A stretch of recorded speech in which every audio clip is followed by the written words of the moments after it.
பாரதிய ஜனதா உயர்மட்ட நிர்வாகத்தில் முக்கிய மாற்றங்கள் செய்யப்பட்டுள்ளன. பியூஷ் கோயல் பொருளாளராக நியமிக்கப்பட்டுள்ளார்.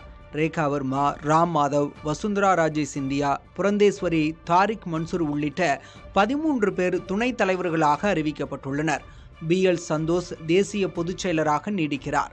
தேசிய செயலர்களாக 13 பேர் அறிவிக்கப்பட்டுள்ள நிலையில் அதில் தமிழ்நாட்டிலிருந்து வெங்கடேசன் இடம்பெற்றுள்ளார். இது தவிர இளைஞர், மகளிர், OBC, SC/ST, சிறுபான்மை, விவசாயம் ஆகிய பிரிவுகளுக்கும் புதிய தலைவர்கள் நியமிக்கப்பட்டுள்ளனர்.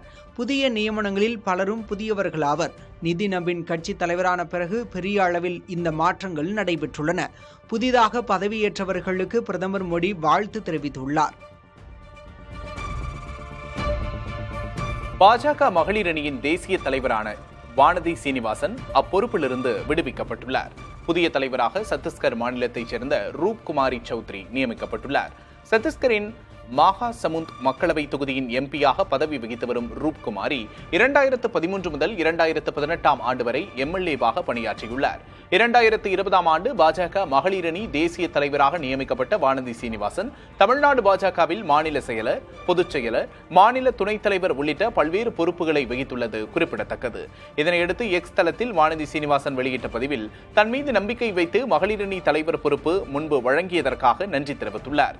அதோடு புதிதாக பொறுப்பேற்றுள்ளவர்களுக்கும் தனது வாழ்த்துக்களை தெரிவித்துக் கொள்வதாக குறிப்பிட்டுள்ளார்.